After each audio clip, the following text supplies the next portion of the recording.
St. John Bosco had hundreds of mysterious visions sent from God in the form of dreams. These mystical experiences were parables that he was meant to tell to his oratory boys to help them make it to heaven. But I think the whole world should hear St. John Bosco's dreams because they're incredibly beneficial for your spiritual life. So join us for our 3-part series on St. John Bosco's dream, The Life-Saving Raft. You're watching The Miracles and Prophecies of St. John Bosco, a project of America Needs Fatima. I'm your host, Matthew Miller.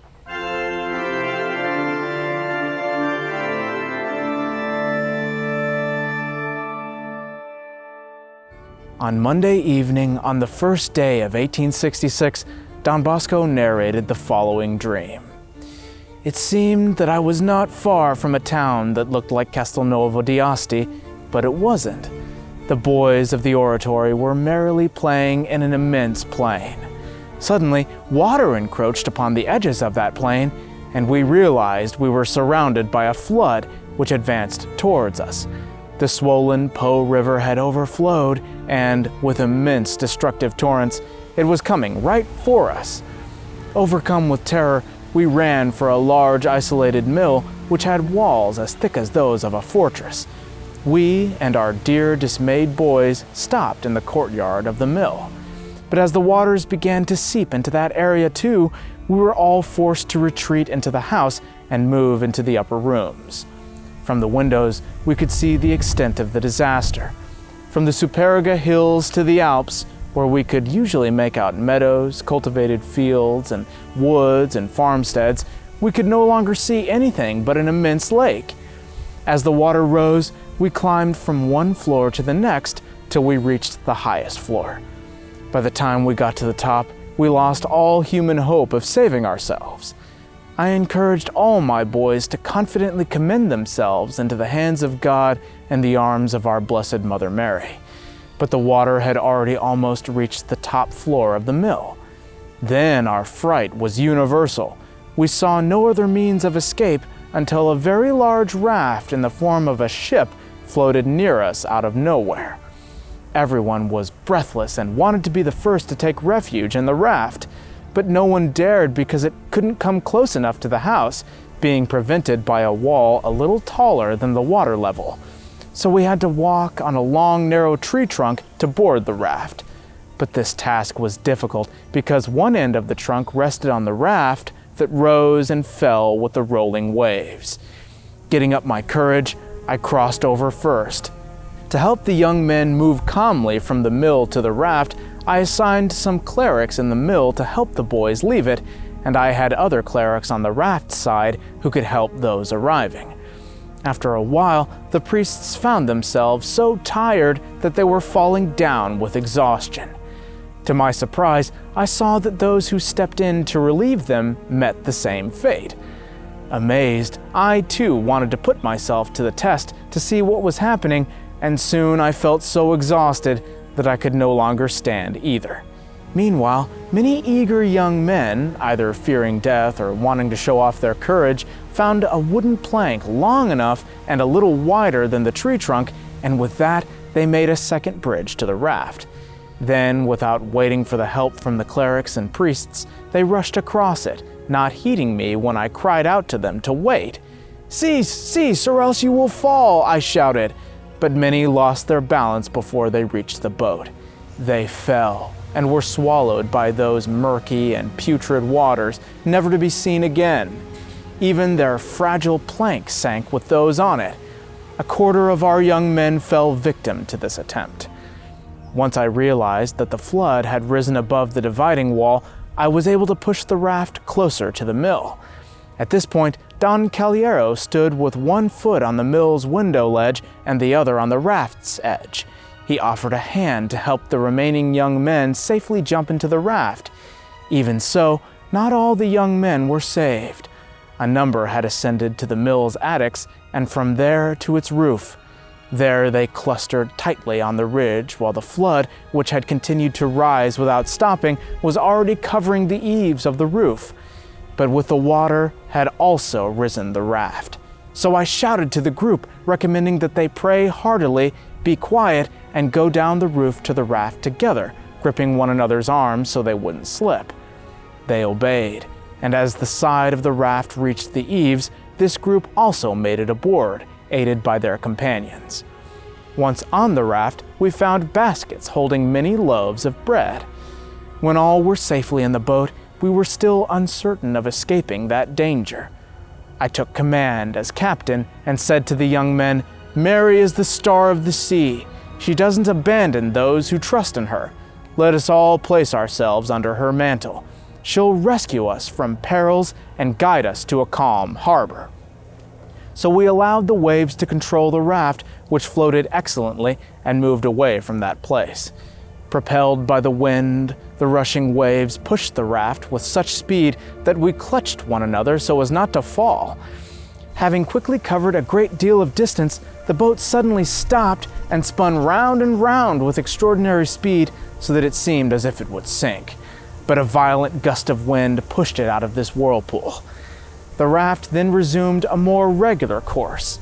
Meeting occasional currents and the saving breath of wind, it finally stopped near a dry, beautiful, vast bank that seemed to rise like a hill in the middle of that sea. Many young men became enamored when the raft encountered this shore. Saying that the Lord had wisely placed man on land and not on the water, they joyfully exited the boat without asking permission, invited others to follow them, and ascended that bank. Their contentment was brief. The flood waters invaded the shores of that beautiful bank as well. Those unfortunate ones found themselves up to their waists in the water in a short time. They were quickly engulfed by the waves and disappeared. I exclaimed, "It is indeed true that if a man empties his purse into his head, no one can take it away from him. An investment in knowledge always pays the best interest." Meanwhile, the raft was again at the whirlpool's mercy and threatening to sink. I saw my boys pale and panting. "Take courage," I cried to them. "Mary will not abandon us." Together we recited the acts of faith, hope, charity, and contrition, as well as a few Our Fathers, Hail Marys, and the Salve Regina. Then, kneeling and holding hands, we each recited particular prayers. However, several fools were indifferent to the danger, as if nothing had happened. They stood up and moved around, snickering among themselves and mocking their companions' pleas and prayers.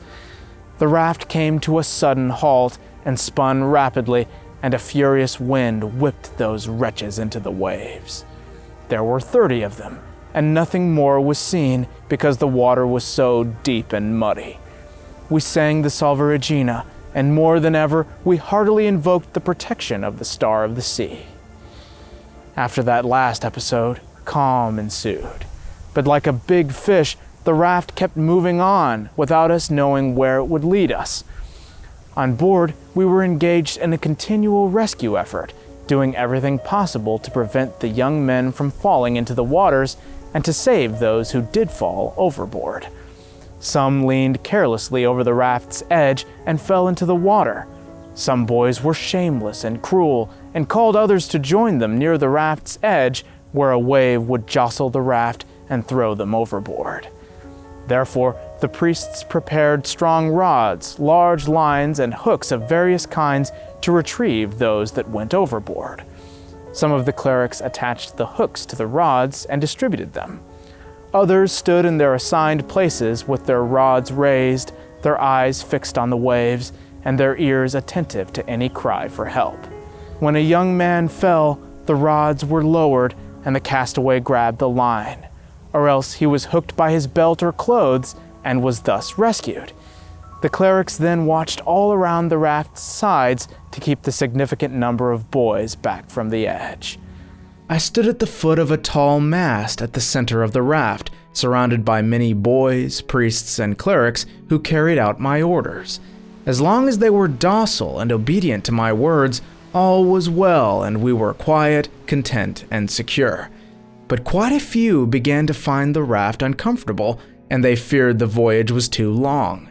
They complained about the dangers, discomforts, inconveniences, and argued about where we would land. They wondered how we would find another refuge and deluded themselves with the hope that not far away we would land and find safe shelter. Still others worried that they would soon run out of provisions. In short, they began to question everything and refused to obey. I tried to persuade them with various reasons, but my efforts were in vain. Other rafts appeared that seemed to be following a different course from ours. The imprudent boys resolved to turn away from me and have their way. They threw some planks they found in our raft into the waters. Upon discovering more fairly wide planks floating nearby, they jumped on them and departed for the other rafts that had appeared. That scene was indescribably painful for me to see those unfortunate boys heading for their ruin. The wind was blowing and the waves were agitated. Behold, some of the boys sank beneath the waves, rising and falling furiously. Others were enveloped in the whirlpools and dragged into the abyss. Others bumped into obstacles at the water's edge, where they capsized and disappeared. Several managed to reach the other rafts, but those sank before long. The night grew dark and gloomy, and in the distance we heard the heart-rending cries of those who ultimately perished.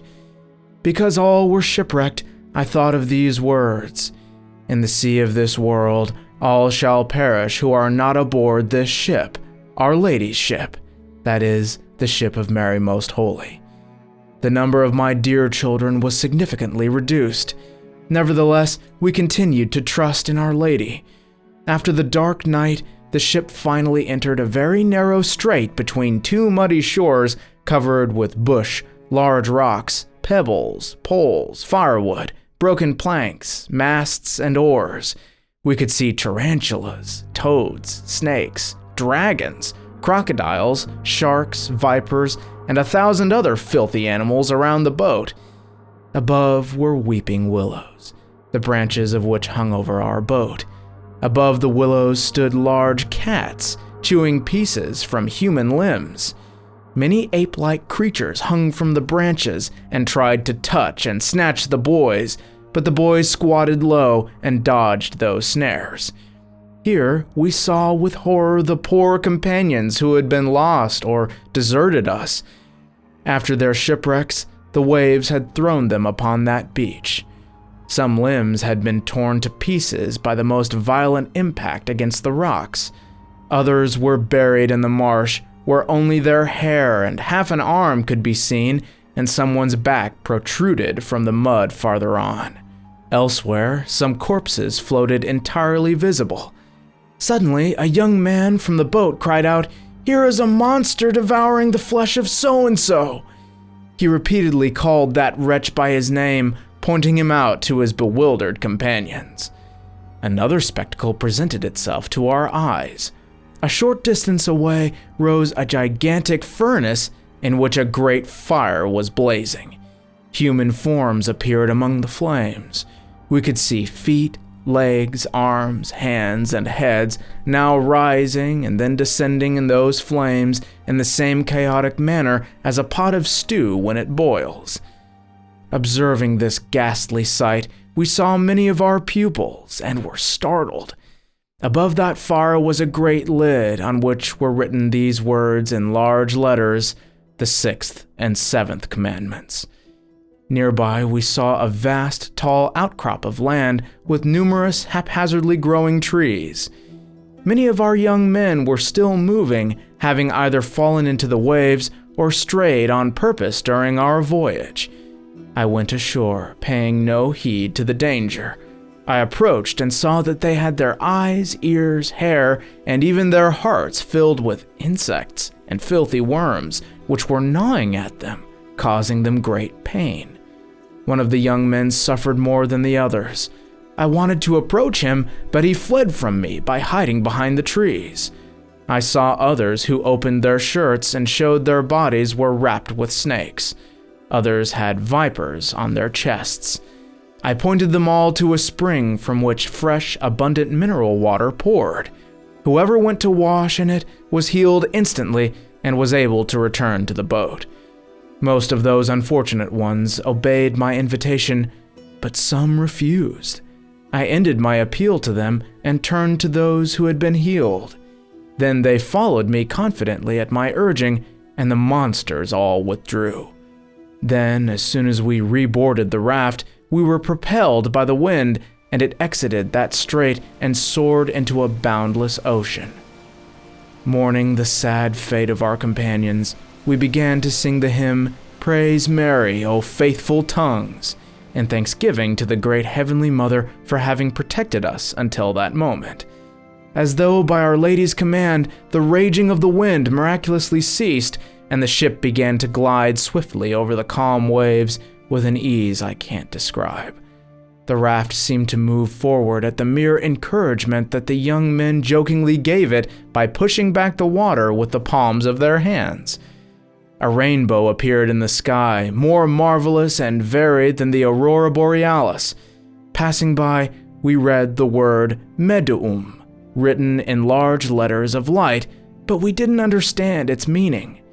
It seemed to me that each letter was the initial of these words, Mater et Domina omnis universi Maria, that is, Mary, Mother and Mistress of the whole universe. After a long stretch of the journey, land appeared. Little by little, as we approached, we felt an inexpressible joy in our hearts. With its groves of trees, that land presented the most enchanting panorama one could imagine after that terrifying journey. It was illuminated as if the light of the rising sun shone behind its hills. It was a light like that of a beautiful summer evening. It instilled in us a sense of rest and peace. Finally, the raft bumped against the sands of the shore. Then the raft halted at the foot of a beautiful vineyard. We could say this about that raft, "O God, you gave us a bridge to enable us to cross the ground swells of this world and reach your safe harbor." The young men were eager to enter into that vineyard. Some, who were more curious than others, leaped onto that shore, but after just a few steps, they remembered the unfortunate fate that befell those first ones who fell in love with the previous land that emerged in the middle of the stormy sea. So they hastily returned to the boat. Everyone's eyes turned to me. The wrinkled forehead of each asked the question, "Don Bosco, is it time to descend and stop?" I thought for a while and then said to them, "Let us descend. The time has come. Now we're safe." There was a general shout of joy. Each one wrung his hands in contentment and entered the vineyard. From the vines hung clusters of grapes like those found in the Promised Land, and on the trees grew every kind of fruit that one can desire. A great castle surrounded by a delightful regal garden and strong walls sat in the middle of that vast vineyard. We went to visit it and were granted entry. We were tired and hungry. In a large hall in the castle, all decorated with gold, a great table was set for us with the most exquisite foods to which everyone could help himself as he pleased. As we finished our refreshments, a noble servant entered the hall who was richly dressed of indescribable beauty. He greeted us with affectionate and familiar courtesy, calling us all by name. Seeing us astonished and amazed at his beauty and the magnificence of everything we had already seen, he said, "This is nothing. Come and see." We followed him. He showed us the gardens from the balconies, explaining that those were for our recreation. He led us from hall to hall, each more magnificent than the previous in its architecture, with colonnades and ornaments of every kind. He then opened a door leading into a chapel and invited us to enter. From the outside, the chapel looked small, but as soon as we crossed its threshold, we saw it was so large that we could barely see one another from one end to the other. The floor, the walls, and the vaults were rich with admirable decorations of marble, silver, gold, and precious stones. I was so ecstatic with wonder that I exclaimed, "But this is the beauty of paradise! I could remain here forever." In the center of that great chapel in the castle stood a magnificent statue of Mary, Help of Christians.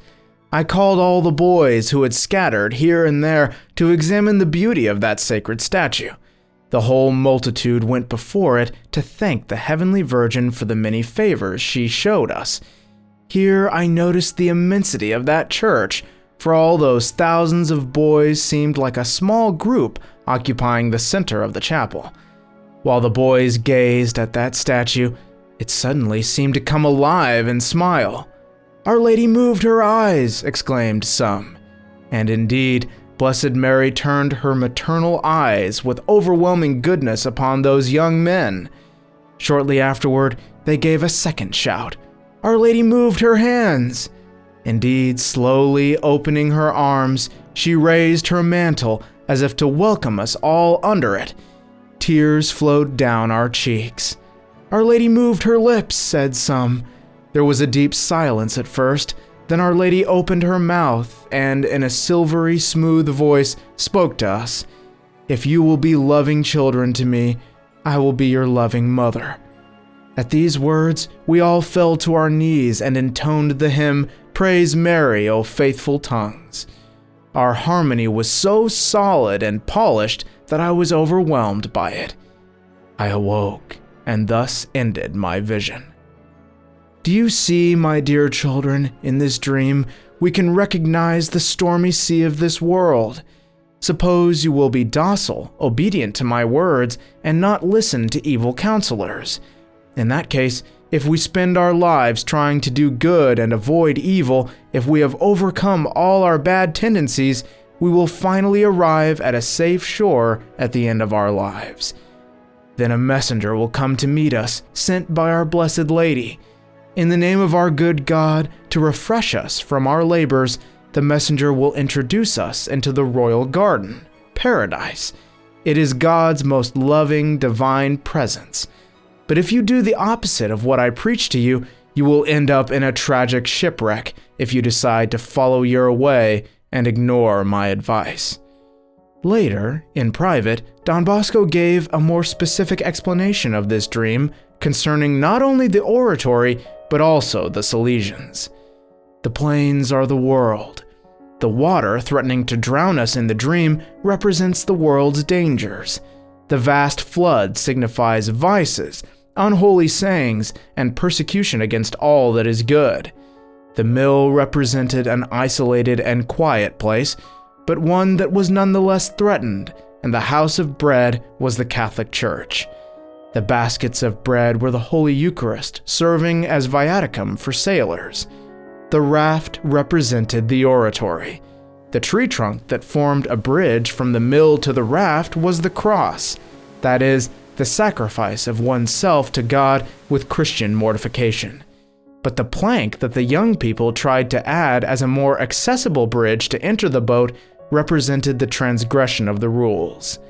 Many go through life with selfish motives, a career, profit, honors, comfort, and changing one's condition and status. These then are the ones who do not pray and who mock the piety of others. The priests and clerics symbolized obedience and pointed to the signs of salvation possible because of obedience. The whirlpools are the various and tremendous persecutions that arose and will yet arise. The disobedient ones, who did not want to be on the raft and so set foot on the island that soon flooded, are those who re-enter the world from the oratory while scorning their calling. Then some sought refuge in other rafts. Many who fell into the water reached out their hands to those on our raft, and they got back on with the help of their companions. They were those of goodwill who, having fallen wretchedly into sin, put themselves back into God's grace through penance. The strait with the cats, monkeys, and other monsters represents the revolutions, occasions, and enticements to sin. Bugs in the eyes, on the tongue, and in the heart symbolize evil looks, obscene speech, and disordered feelings. The spring of purifying water, which made all insects die and healed anyone instantly, refers to the sacraments of confession and Holy Communion. The swamp and fire, however, are places of sin and damnation. This dream doesn't mean that all those who fell into the sludge and disappeared, and all those who burned in the flames, should be lost in hell. God forbid. but it does mean that those in mortal sin would have been eternally lost if they had died. The happy island is the Silesian society, established and triumphant, and the splendid messenger who welcomes the young people and leads them to the castle and the temple seems to be a deceased pupil now in heaven, perhaps Dominic Savio. Thank you all so much for watching and sticking with us through this 3-part series, and if you'd like to enroll in our Saturday Mass intentions for the promoters of St. John Bosco, please click on the link I've put on the screen. God bless you, and Our Lady keep you.